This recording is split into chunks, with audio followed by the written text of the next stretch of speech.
Hello everyone, Zach Barnes here for the WT Sports Network, welcoming you to this week's edition of Heard That. WT Baseball with a successful weekend despite a little bit of weather. Buffs hosted the Falcons of UT Permian Basin, where the Buffs ended up getting the 4-game sweep. Yeah, I thought, Dom Yeargo threw outstanding.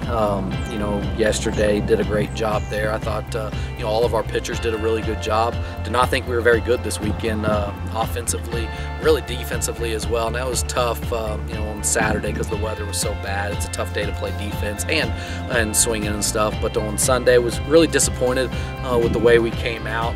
We're flat right now. We haven't been very good the last 3 weeks, so some stuff's got to change. Our guys have got to get better if we expect to win this conference and move on to a regional. And last night, the Buffs on the road with a big regional matchup against Lubbock Christian.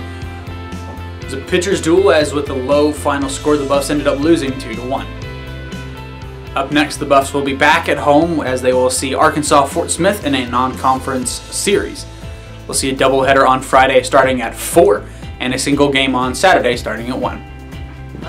They're a really good team. Coach Holland does a great job with his guys. He was the old coach at Cameron, so we know them. They're going to be really good offensively. They've got a handful of arms that have done a really good job this year, and so it's going to be a tough fight. I expect a lot of one-run games, and we've got to execute offensively and continue to pitch it the way we've been doing. Lady Buffs softball also with a pretty successful weekend, going down to Odessa to see the same UT Permian Basin Falcons. Lady Buffs started well with the Friday night win, 9-2. And the Lady Buffs also getting the doubleheader on Saturday, both games only going in 5 innings, as the Lady Buffs won 17-3 and 15-1.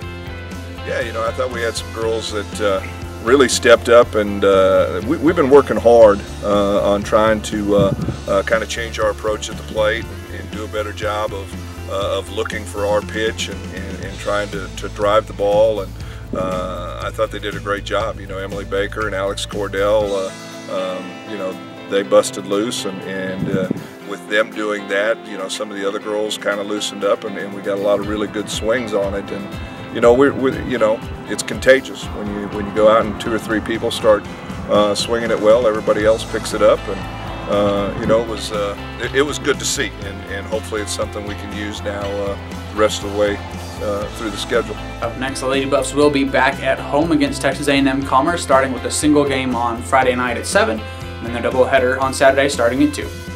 Baseball and softball not the only thing at home this weekend, as after Lady Buff and Buff Track and Field were spread out across 4 different meets this last weekend, they will be home on Friday and Saturday for the WT Classic and Multi.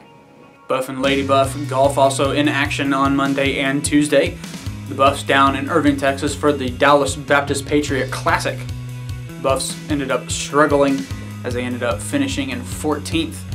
And will now start preparing for the Lone Star Conference Championship on the 24th and 25th. The Lady Buffs, though, in Tucson, Arizona with the Lady Buff Spring Invitational, ended up with a solid showing as they ended up finishing 4th. The Lady Buffs do have one more outing before the conference championships. On the 10th and 11th, they'll be in Goodyear, Arizona for the Mustang Invitational. We would like to thank you for joining us on this week's edition of Heard That. As always, to keep up with your favorite Buff and Lady Buff sports, just head over to GoBuffsGo.com and come back here every Wednesday for Heard That.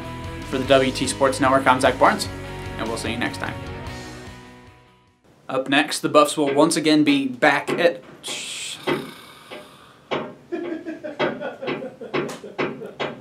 Play this game today.